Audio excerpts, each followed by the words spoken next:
This is really a very simple amendment. It would add inclusion to the title of the subcommittee on digital assets, financial technology, and artificial intelligence. Again, it's just a simple change of adding the word inclusion. The amendment would require the subcommittee to work on providing fair access to new and innovative technologies in the financial services sector. We must strengthen our financial system to ensure that machine learning and artificial intelligence do not inadvertently disadvantage historically underserved groups in the financial sector. We often hear proponents of these technologies market financial technology and digital assets as tools of empowerment.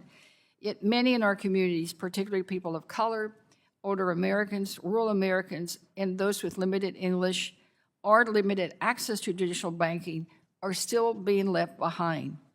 Without intentional focus, we risk further widening for those who we need these innovations the most. In other words, as I've often said at hearings, we will be recreating the problems and challenges of the past. So we must make sure that when we say that this is for everybody, it is truly for everyone, and no one will left behind. This is about helping all our constituents and everyday Americans who must navigate new technologies and making emerging financial technologies, digital assets, and machine learning work for them instead of against them. There is some anxiety and some fear and the unknown by a lot of members in my community wondering how all this will really impact them. We need to make sure that we set up a system where they can overcome those fears and become engaged and be a part of it again and not be left behind. I urge members to support my amendment for full inclusion to make sure that this new technology that we're emerging on is truly for all. Thank you, and I yield back. The gentlewoman from Texas yields back. Is there any further debate?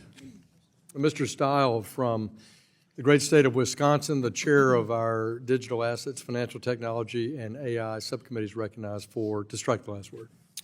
Thank you, Mr. Chairman. I appreciate the amendment by my colleague, Ms. Garcia. I'd recommend a no vote. I don't think it's necessary, but I do think your comments in many ways are well served because I think we all share a similar goal to make sure that all Americans have access to financial tools and services. And as chairman on the subcommittee, I can guarantee that we're going to be looking to make sure that all Americans have access to these tools. And I look forward to a constructive dialogue with you and my colleagues across the aisle to make sure that that's the case.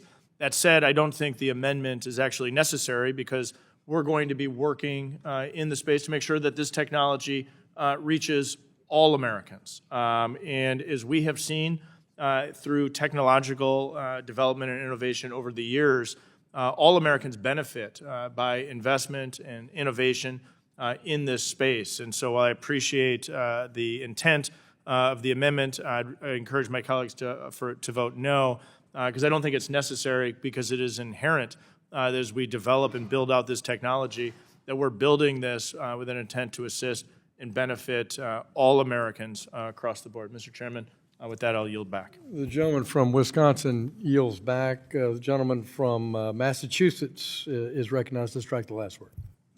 Thank you. First of all, I want to thank the gentlelady from Texas for offering this amendment. I want to point out a couple of things. One, the previous iteration of this subcommittee did have the word inclusion attached to it, and so this would be reverting to the original language. Secondly, there's a history in this country, unfortunately, that we all recognize on this committee, that there are certain pockets of this country that remain unbanked, and we struggle mightily to fill that gap. By adding inclusion to the title of the subcommittee would, I think, put a flag in the ground to demonstrate that with this new technology, with this new venture, with the approach on digital assets, financial technology, and artificial intelligence, and quantum computing, we won't let that happen again. So this is sort of a, like I say, planting a flag in the ground that the intent of the subcommittee is to be resolute in our insistence on inclusion in the work ahead. With that, I do believe the gentleman from Wisconsin is earnest in his assertion that that will be subsumed, but I also feel that the gentlelady from Texas's request is entirely reasonable and well-placed, and I ask members to support her amendment. Thank you, and I yield back. The gentleman from Massachusetts yields back. Is there anyone on the majority side? Ranking member, you're recognized to strike the last word. Thank you very much. I move to strike the last word. I'm pleased that Republicans have chosen to add artificial intelligence as a focus of the Subcommittee on Digital Assets, Financial Technology, and Artificial Intelligence.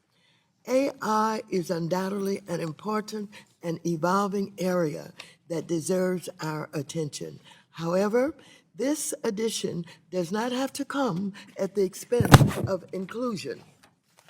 This amendment would help to ensure that inclusion remains central to our oversight and policymaking, particularly as we evaluate the impact of emerging technologies like digital assets, financial technology, and artificial intelligence.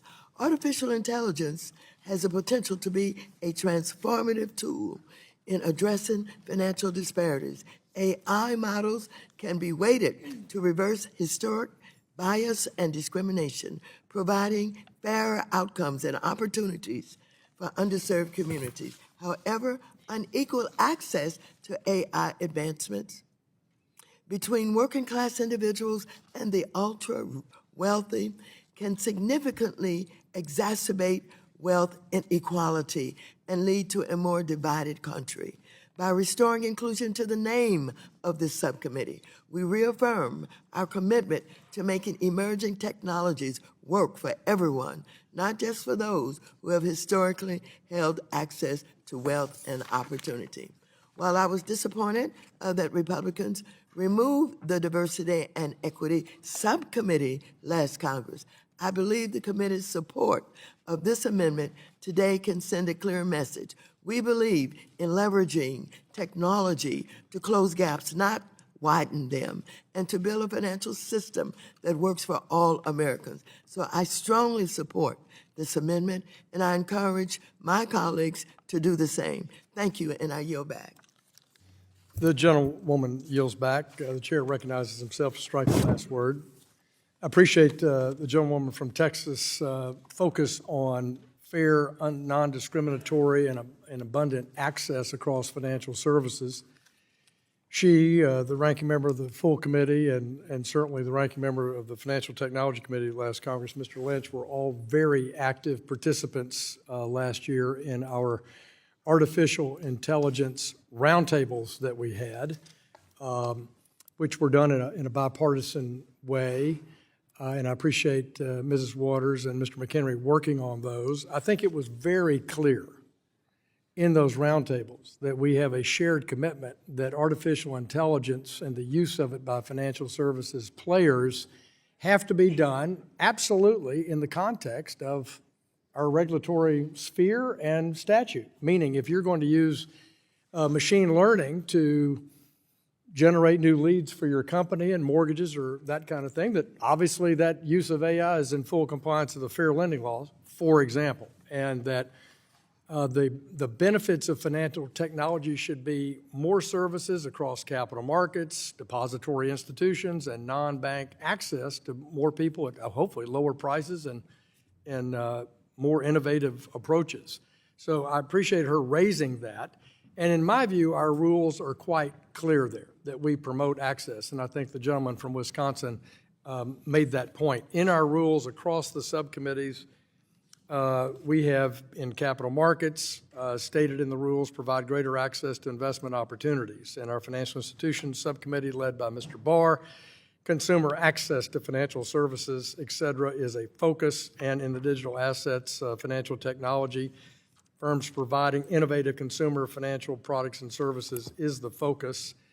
And the reason we added AI into this subcommittee was precisely the intent that I've heard on both sides now, that we do that in a way that facilitates consumers benefiting, households benefiting, businesses benefiting through the use of adding AI into the distribution of financial services, but do that in a way that is better for consumers, that they have more access to more products in a more affordable way.